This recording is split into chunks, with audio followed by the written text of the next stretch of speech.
दोस्तों, आज केंद्रीय मंत्री धर्मेंद्र प्रधान ने इस्तीफा दे दिया, जिसकी मांग भारत सरकार से गत 23 दिनों से जंतर मंतर पर देश के कोने कोने से आए हुए छात्र और नौजवान कर रहे थे। सरकार लगातार यह कोशिश कर रही थी कि आंदोलन को किस तरह से बदनाम किया जाए, विदेशी फंडिंग के नाम पर, आतंकवादियों के नाम से, हिंदू और मुसलमानों के नाम से, राजनीतिक सरकार का जो राजनीतिक दल है उसके प्रशिक्षित नौजवानों को पुलिस के साथ भेज करके और पुलिस के साथ मिल करके लाठी बरसाने तक 20 तारीख को जो पुलिस ने संदीप लांबा के नेतृत्व में लाठीचार्ज किया, जीवित इस बात का गवाह है कि उसने और उसके सहकर्मियों ने नौजवान और छात्रों को ही नहीं, हमारी छात्राओं को, हमारी बेटियों को भी उनके प्राइवेट पार्ट्स और उनकी छातियों पर भी बदसलूकी की। यह है जिसके चलते हुए करीब 300 छात्र छात्राओं को गंभीर रूप से घायल हुआ। यही नहीं, जब राजनीतिक दलों ने 21 जुलाई को संसद सत्र में चलते हुए ये मांग की कि आज 20 जुलाई 2026 को जो जंतर मंतर पर छात्रों के साथ लाठीचार्ज हुआ है उसको रखिए विचार करने के लिए, लेकिन सरकार ने और विधानसभा और लोकसभा अध्यक्ष ने इस बात की इजाज़त नहीं दी कि 20 जुलाई को छात्रों और छात्राओं पर जंतर मंतर पर होने वाले अत्याचार की चर्चा हो सके, जिसका अधिकार विपक्षी दलों को था। किंतु सरकार जिस तानाशाही की ओर बढ़ रही थी, इस बात का पर्चा एक था कि प्रधानमंत्री ने लाठीचार्ज पर 2 शब्द कहने के बजाय वो चुपचाप लोकसभा से निकल गए। एक तरफ पूरी जनता का आक्रोश पूरे देश में 20 तारीख पर जो वहशियाना पुलिस ने हमारी बेटियों और हमारे नौजवानों और छात्रों पर अत्याचार किया, बर्बरता से उनके सिर से लेकर के उनके पैरों तक हमला करके उनको फ्रैक्चर किया, उनके गंभीर चोटें आईं, घसीट के जमीन से लेकर के उनको गिरफ्तार किया गया, उनके खिलाफ मुकदमे पंजीकृत किए गए। उससे पूरे हिंदुस्तान के नौजवानों में एक आक्रोश, वैसा ही आक्रोश था जैसा लाला लाजपत राय को जब वह साइमन कमीशन का विरोध कर रहे थे, अंग्रेजों ने लाठी मार के उनकी हत्या कर दी थी। उनकी शहादत से भगत सिंह और उनके साथियों ने और पूरे हिंदुस्तान में जन आक्रोश पैदा हुआ। वही आक्रोश 20 जुलाई 2026 को Sandeep Lamba police commissioner, assistant police commissioner और उनके पुलिसकर्मियों के द्वारा जिस तरह से वेटरन से छात्राओं को पीटा जा रहा था, घसीट कर मारा जा रहा था, हर देशवासी का खून खौल रहा था।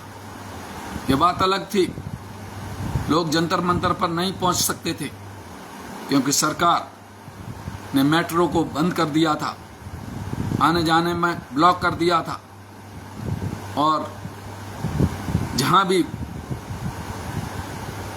बीजेपी की सरकारें थी उन राज्य सरकारों और intelligence, local intelligence, special intelligence को इस बात के डायरेक्शन थे कि उन प्रदेशों से दिल्ली में कोई लोग जंतर मंतर पर न पहुंच सकें। देश के कोने कोने में, बंगाल से लेकर के कश्मीर तक, गुजरात से लेकर के आसाम तक, बिहार में,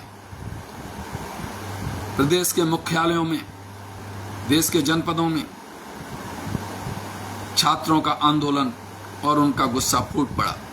किसान अधिवक्ताओं ने, सुप्रीम कोर्ट के अधिवक्ताओं ने, उच्च न्यायालय के अधिवक्ताओं ने, प्रदेश के अधिवक्ताओं ने, देश के संपूर्ण अधिवक्ता वर्ग ने 20 जुलाई 2026 को सरकार के प्रायोजित पुलिस द्वारा दमन की घोर शब्दों में निंदा की और खुल करके छात्रों का समर्थन किया। जब चट्टान की तरह से विपक्ष लोकशाही को बचाने के लिए छात्र आंदोलन के साथ खड़ा था, और जब संसद में उनको 20 जुलाई के छात्रों पर होने वाले दमन के खिलाफ बोलने नहीं दिया गया, चर्चा में विषय नहीं रखा गया, और प्रधानमंत्री वहां से संसद से निकलकर बाहर चले गए, तो पूरे विपक्ष ने यह तय किया कि संसद पर नहीं, अब मोदी सरकार से, मोदी के दरवाजे पर फैसला होगा। और रात के 12 बजे के बीच में संपूर्ण विपक्ष, वामपंथी दल, कांग्रेस, समाजवादी पार्टी, शिवसेना आदि समस्त विपक्षी दलों के लोग और उनके सांसद प्रधानमंत्री के घर पर धरना दे बैठे, जिससे बौखला करके, जिस वहशियाना तरीके से विपक्ष के नेता श्री राहुल गांधी और सांसदों को पुलिस द्वारा बर्बरता से गिरफ्तार किया गया, उनके चोटें आई, वह अभी यह बताने के लिए काफी है कि तुम लोकतंत्र में नहीं, तानाशाही में यकीन करते हो। तुम से मतलब मेरा भारत सरकार से है, मेरा मतलब अमित शाह और मोदी से है, जिनके चलते हुए, जिनके नीतियों के चलते हुए, जिनके व्यवहार के चलते हुए, जिनके आचरण के चलते हुए छात्रों के, नौजवानों के मांगों को सहानुभूतिपूर्वक विचार न करके दमन का रास्ता अख्तियार कर रहे थे। लोग आपसे मांग कर रहे हैं कि आप शिक्षा में और पेपर्स में होने वाली गड़बड़ी के खिलाफ जिम्मेदार धर्मेंद्र प्रधान का इस्तीफा दो, तो कौन सी बड़ी बात हो जाती। इससे पहले भी कांग्रेस सरकार के जमाने में एक रेल घटना हुई थी बिहार में। तत्कालीन मंत्री लाल बहादुर शास्त्री ने अपनी जिम्मेदारी लेते हुए इस्तीफा दे दिया था, पर आपके शिक्षा मंत्री कहते हैं हमारे यहाँ इस्तीफा नहीं दिया जाता। क्यों नहीं दिया जाता?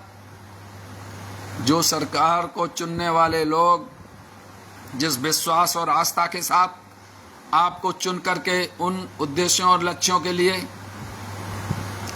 जिनकी कस्में आपने चुनाव के दौरान और वोट लेने के लिए कही थी, वायदा किए थे कि हम 2 करोड़ रोजगार देंगे प्रतिवर्ष, ये आपने वायदा किया था। अरे रोजगार तो तभी दोगे ना जबकि परीक्षाएं होंगी लोगों की और वो पास होंगे। आप लगातार पेपर लीक, जिनमें राजनीतिक रूप से आपके बीजेपी के ही लोग निशाने पर हैं, कि उन्हीं के द्वारा षड्यंत्र करके पेपर लीक कराए जाते रहे हैं। लेकिन आप हर बात को ठंडे वस्ते में डाल करके सबका साथ और सबका विकास का फर्जी नारा लगा करके लंबे समय तक आप गुमराह नहीं कर सकते। यह देश महात्मा गांधी का देश है। यह देश सरदार भगत सिंह, अशफाकुल्लाह, राम प्रसाद बिस्मिल, महात्मा गांधी का देश है। यह सुभाष चंद्र बोस का देश है। अंग्रेज हुकूमत को उखाड़ फेंकने के लिए सैकड़ों नौजवानों ने माफी मांगना नहीं, मैदान से भागना नहीं, फांसी के तख्ते को चूमना बेहतर समझा। और गत दिनों में जो जंतर मंतर पर प्रदर्शन छात्रों ने किया, जिस बहादुरी से मुकाबला करते हुए सरकार की पुलिस की लाठियों को, जब वो भांज रहे थे लाठियां, तो नौजवान कह रहे थे लाठियों से नहीं, गोलियां मारो, हम गोलियां खाएंगे। विजुअल्स कह रहे थे, नौजवान कह रहे थे मारो, कितना मारोगे, जितना दम है उससे मारो, लेकिन हम भागने वाले नहीं। ये जज्बा हिंदुस्तान के नौजवानों में कहां से आया? ये जज्बा हिंदुस्तान के नौजवानों में, हिंदुस्तान के आजादी के आंदोलन में हमारे बलिदानों से आया है, हमारे देशभक्त शहीदों से आया है। ये भगत सिंह का बलिदान हमें प्रेरणा देता है, हमें अशफाकुल्लाह का बलिदान हमें प्रेरणा देता है, हमें चंद्रशेखर आजाद का बलिदान प्रेरणा देता है। जब वो गिरफ्तार हुए थे तो 15 साल के नौजवान थे। उनसे कहा कि तुम्हारा नाम क्या है? उन्होंने कहा हमारा नाम आजाद है। तुम्हारा गांव कहां पर है? कि हम आजाद गांव। तो ये है हमारी परंपरा, हमारे देश के नौजवानों और शहीदों की परंपरा, जिसका प्रदर्शन हमारे छात्रों ने, देश के इस छात्र आंदोलन ने, ये परंपरा है कि 21 दिन 22 दिन तक नेहा बोरा और उनके साथी मनीष व सोनम वांगचू ने भूख हड़ताल करके प्रदर्शित किया। ये महात्मा गांधी का आदर्श है। आपका आदर्श महात्मा गांधी नहीं है। आप महात्मा गांधी की तो आपके हत्यारे,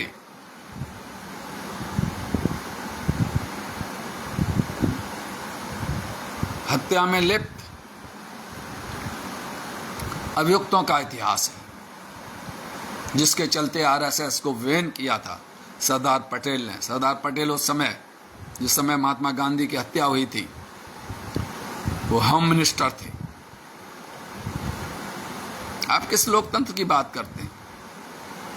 आपके लिए भूख हड़ताल कोई मायने नहीं रखता, आपके लिए देशभक्ति का कोई मायना नहीं, आपके लिए शांतिपूर्ण प्रदर्शन और संविधान का कोई मतलब नहीं। संविधान में आप कसम खा करके सरकार में आए हैं, एक बार नहीं 2 बार आ चुके हैं, 3 बार आ चुके हैं, राज्यों में भी आपकी सरकार है। ये पुलिस अधिकारी भी संविधान की शपथ खा करके आते हैं। मैं पूछना चाहता हूं, व्यक्ति की गरिमा, यही व्यक्ति की गरिमा है क्या? संविधान के प्रस्तावना में लिखी हुई है कि हम व्यक्ति की गरिमा, व्यक्ति की उपासना, व्यक्ति की अभिव्यक्ति की आजादी, धार्मिक उपासना, धार्मिक भावना की समानता और व्यक्ति की गरिमा को अक्षुण्ण बनाए रखेंगे और राष्ट्र को एक बनाए रखेंगे। यही आपका विकल्प है, यही आपका सोच है? बिल्कुल नहीं। आपको संविधान नहीं, आपको संविधान में आस्था नहीं है, आपको मुसोलिनी और हिटलर के आदर्शों में आस्था है। इसीलिए आपका जो मातृ संगठन है, उस मातृ संगठन के निर्देशों से आप गाइडेड हैं। मैं पूछना चाहता हूं, आप बताइए कि वो कौन से नौजवान थे जो लाठियां सिविल वर्दी में थे और जो पुलिस के साथ छात्रों पर बेकसूर छात्रों पर शांतिपूर्ण प्रदर्शन पर लाठियां भाज रहे थे, वो कौन थे? ये आपकी जिम्मेदारी है कि कोई शांतिपूर्ण प्रदर्शन हो रहा है उसमें किसी भी असामाजिक तत्व को नहीं आने दें। वो कहां से आ गए? कई पुलिसकर्मियों ने रेजिग्नेशन दे दिया कि हम छात्रों पर, उनकी ड्यूटी पोस्ट हो रही थी, उनको पोस्ट किया जा रहा था तो उन्होंने मना कर दिया। मेडिकल लीव पर चले गए, फिर भी उनको बेबस किया गया तो उन्होंने रेजिग्नेशन दे दिया कि हमें ऐसी नौकरी नहीं करनी जो बच्चों पर लाठीचार्ज करने के लिए प्रेरित करती हो। अमित शाह जी, ये सरकार कि जिसके आप होम मिनिस्टर हैं, दिल्ली पुलिस आपके सीधे नियंत्रण में आती है, सीधे सीधे नियंत्रण में आती है। आप अपनी जिम्मेदारी से बच नहीं सकते। एक एक लाठी और एक एक चोट का हिसाब, जिन पुलिसकर्मियों ने लाठियां मारी हैं उसकी जिम्मेदारी आपकी है। आपको जवाब देना होगा पूरे हिंदुस्तान के नौजवानों को, छात्रों को, जिनके सीने को छलनी कर दिया है तुमने। बहुत लंबे समय तक किसी को भी बेवकूफ नहीं बनाया जा सकता है। आप एक दिन बेवकूफ बना सकते हैं, 2 दिन बेवकूफ बना सकते हैं, 1 साल बेवकूफ बना सकते हैं, 2 साल बना सकते हैं, 10 साल बना सकते हैं, हमेशा बेवकूफ नहीं बना सकते। इस आंदोलन के दौरान आपका चाल, चरित्र और चेहरा बेनकाब हो गया है। आपने अघोषित इमरजेंसी लगा रखी है। आप संसद में विपक्ष को नहीं बोलने देंगे, बाहर नौजवानों को, अधिवक्ताओं को, किसानों को नहीं बोलने देंगे, बैरिकेडिंग कर देंगे दिल्ली में आने वाले प्रदर्शन करने वाले लोगों के लिए। मैं पूछना चाहता हूं, जब तुम सत्ता में नहीं थे तो तुम्हारे लिए जंतर मंतर पर प्रदर्शन होने के लिए आजादी थी कि नहीं थी? तुम लाल किले पर प्रदर्शन करते थे, तुम्हें कौन रोकता था? और आज जब तुम सत्ता में हो, जब आप सरकार चला रहे हैं या भारतीय जनता पार्टी की सरकार चल रही है जिसके आप होम मिनिस्टर हैं,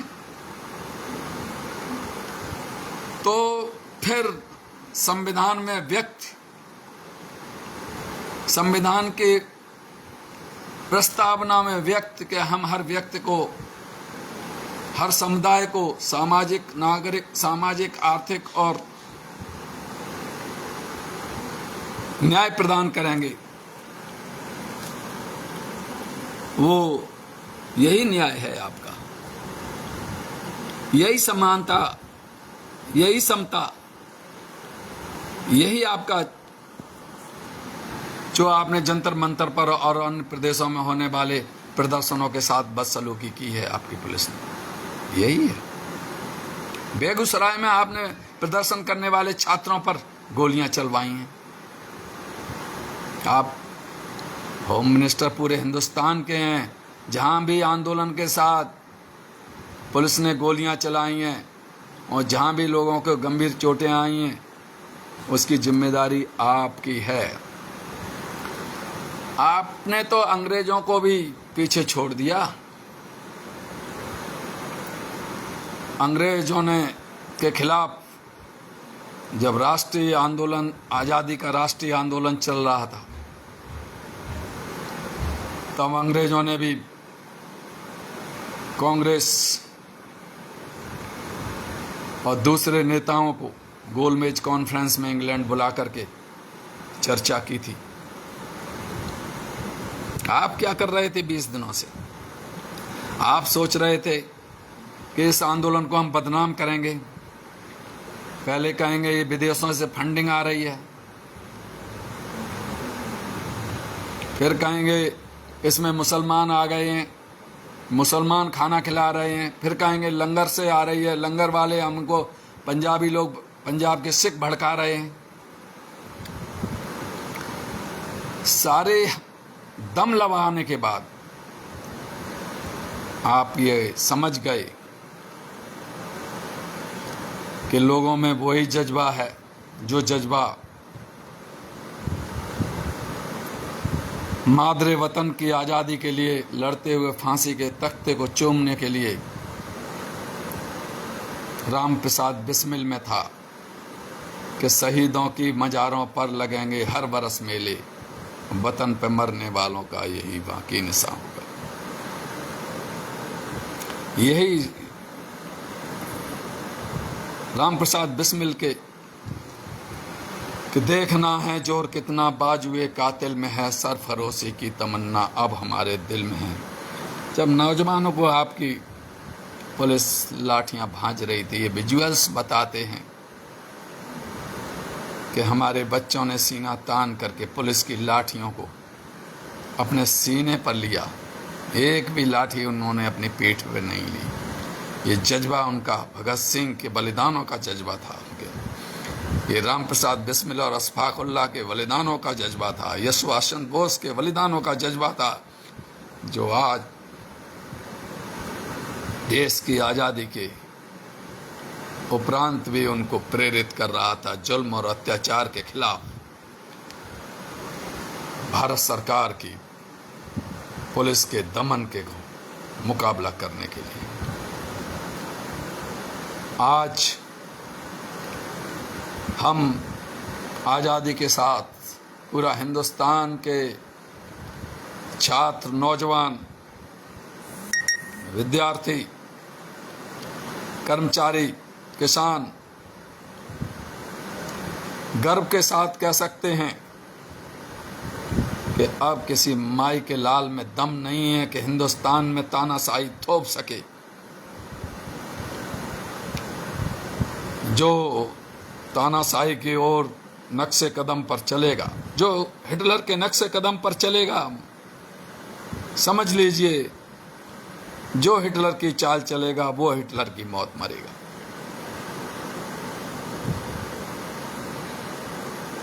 मैं आपसे, आपकी सरकार से और उन दोस्तों से जो गुमराह होकर के आपके भ्रामक नारों में धर्मांध हो गए हैं, उनसे यही अपील करूंगा कि वक्त रहने दे, बता देंगे तुम्हें हम आसमां, हम अभी से क्या बताएं क्या हमारे दिल में। इस लोकशाही को, इस जनतंत्र को, देश की आज़ादी और जमहूरियत को बनाए रखने की जिम्मेदारी हिंदुस्तान के हर नागरिक की है, उसमें आपकी भी भागीदारी है। लेकिन सरकार में आने के बाद जिस नक्शे कदम पर आपकी सरकार और आप चल रहे हैं, आप भूल गए हैं कि तानाशाह निजाम जनता का निजाम न होकर के चंद उद्योगपतियों और पूंजीपतियों और सरमाएदारों का निजाम होता है। वह सबका साथ और सबका विकास नहीं करता। ये लफ्फाजी भरे नारे, जनता को गुमराह करने वाले नारे हैं। वह कुछ चंद मुट्ठी भर लोगों के लिए काम कर रहा है और बच्चा बच्चा हिंदुस्तान का जानता है कि मोदी सरकार सिर्फ अडानी, अंबानी और चंद पूंजीपति घरानों के लिए काम कर रही है। बहुत बहादुर हैं आप, आपके पुलिस। 6 नाविकों को जब अमेरिका ने जल डमरू मध्य में भारत का जहाज आ रहा था, शहीद कर दिया, आपकी एक शब्द भी बोलने की हिम्मत नहीं हुई। कई बार ट्रंप ने कहा कि हम मोदी की राजनीति को खत्म कर देंगे। आपकी तरफ से एक भी आधिकारिक बयान ट्रंप के खिलाफ क्यों नहीं आया? आपने ऑपरेशन सिंदूर चलाया, अगर आप बहादुर थे तो ताल ठोंक करके कह सकते थे, जब ट्रंप बार बार ये चिल्ला रहा था, बार बार ये कह रहा था, बार बार हिंदुस्तान की संप्रभुता को चुनौती दे रहा था कि ये पाकिस्तान और हिंदुस्तान के बीच में जो युद्ध है वो हमने रुकवाया है। आपने एक शब्द भी ये नहीं कहा कि ये ट्रंप या हमारे विदेश मंत्रालय ने नहीं कहा कि ये आधिकारिक बयान नहीं आया भारत सरकार से कि ये ट्रंप झूठ बोल रहा है।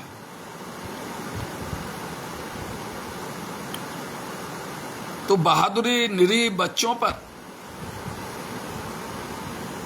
माना कि आप संप्रभु राष्ट्र के सरकार के सिंहासन पर बैठे हुए हैं,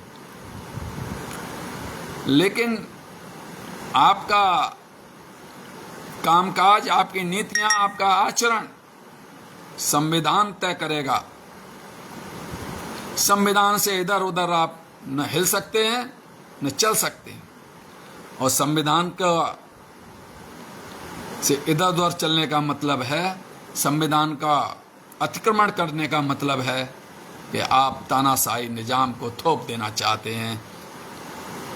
आज हमारा सीना गर्व से चौड़ा हो गया है, हर भारतवासी का सीना गर्व से चौड़ा हो गया है। जिस लोकशाही को आप अपने पैरों तले रौंद रहे थे, नौजवानों ने उस लोकशाही को पुनः स्थापित करके ये बता दिया है कि हिंदुस्तान में तानाशाह और तानाशाही नहीं चलेगी। बहुत बहुत धन्यवाद, आपका बहुत बहुत शुक्रिया। आप लोगों ने धैर्यपूर्वक हमें सुना। आपका हम हृदय से स्वागत करते हैं, और उन तमाम नौजवानों को, उन तमाम किसानों को, अपने अधिवक्ता बंधुओं को जिन्होंने उच्च न्यायालय और सुप्रीम कोर्ट और अन्य न्यायालयों में समर्थन देकर के इस लोकशाही को जिंदा रखने के आंदोलन में सहभागिता की है, मैं अपने हृदय से आभार व्यक्त करता हूं। और पुनः दो पंक्तियां कह करके कि कौन कहता है कि आकाश में सुराख नहीं होता, कौन कहता है कि इस आकाश में सुराख नहीं होता, एक पत्थर तो तबीयत से उछालो यारो। धन्यवाद।